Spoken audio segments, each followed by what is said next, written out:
So what is prose? Does it mean that in order to write my memoir, I have to have a really good command of language?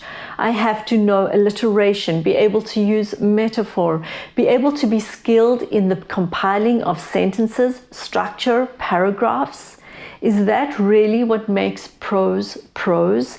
Being able to be so efficient and professional in the use of language? Well, if that's the case, does it mean it excludes you from writing your memoir?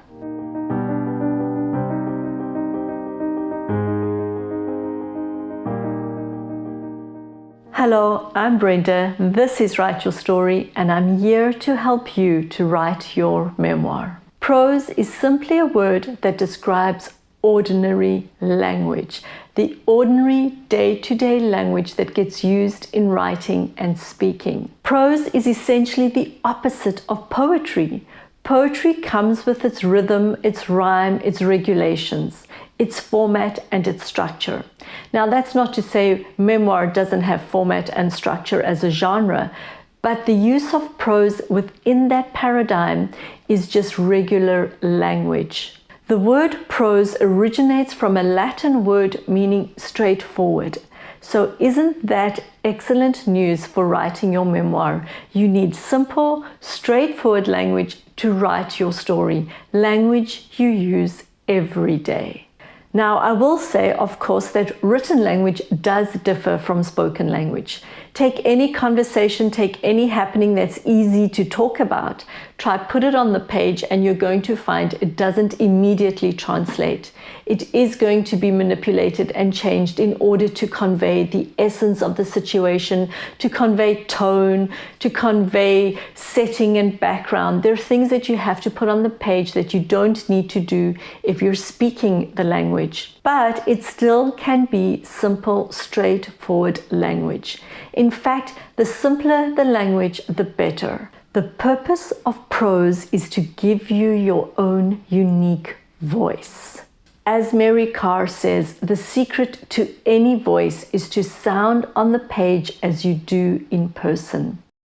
You just need to be you. So how do we use prose, and then how do we use it well? We use prose to tell our story, and we tell our story through three ways of telling. We're either name telling, just mentioning things, naming things, setting the scene, perhaps doing description. We're doing show telling, scene-driven writing, and we're doing interior telling, taking the reader into our thoughts. I do have videos on those three types of telling, so do find a link here as well as in the description below. Where we find our voice comes out in the name telling and the show telling. It comes out as in what we choose to tell, what we choose to describe, how we present a particular scene, what is important to us. But really, where your voice shines, where your voice comes out on the page, where it is so unmistakably you that it could not be anybody else, is when you take the reader into your thoughts, when you do the interior telling. Because that interior monologue that goes on in your head, or that interior voice that sometimes drives you crazy, is your friend when writing memoir. Because you take those thoughts, you take that conversation that's going on in your head, that interior monologue, and you put it on the page. And you then open yourself to the reader in a way that is only you. I'm going to show you how you can take a piece that is name telling and show telling, bring in that interior telling, and blow it open. So let's write a story together. You and I, we are meeting at a cocktail party. Now, you are you, and I'm going to call you Joe. I am who I am, and I'm going to write the experience of what it's like for me to arrive at this cocktail party, and I'm looking for you, Joe, but I don't see you. But we do meet up at the end. But I'm going to tell you my story of the cocktail party using show telling and some name telling. Then I'm going to do interior telling. And then I want you to do the same. So this is what it looks like for name telling and show telling. I arrive at the cocktail party. I walk through the door hoping to see Joe immediately. But no, there is no Joe. The room is filled, people in their refinery, dressed up, and I look down and wonder, are my shoes okay? And I'm relieved to see that I'm actually wearing my better shoes today. So I weave my way through the crowds, trying to make eye contact, but nobody's making eye contact with me. I find my way to the drinks table and I pour myself a Chardonnay. I hold my glass, I look around, and I'm feeling uncomfortable. I'm feeling nervous, and I wish I was not here.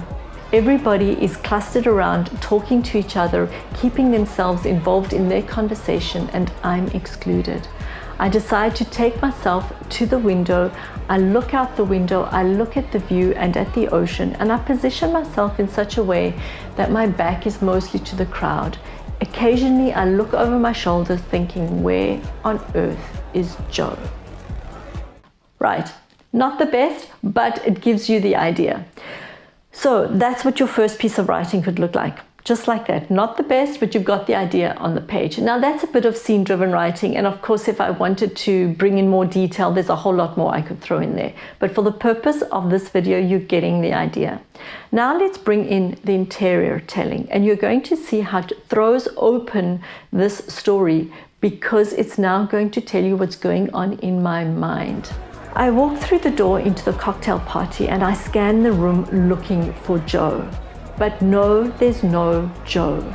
I look at everybody clustered in their groups, talking to each other, and instinctively my eyes drop to my shoes to see if I'm wearing the right shoes. I'm 9 years old again. I'm that young girl in a new school where nobody wanted to talk to me.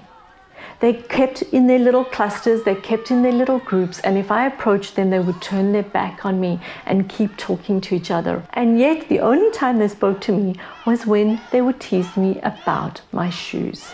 Because I was new, I didn't have the requisite school shoe, and I had to wear other shoes until my parents could buy me a pair.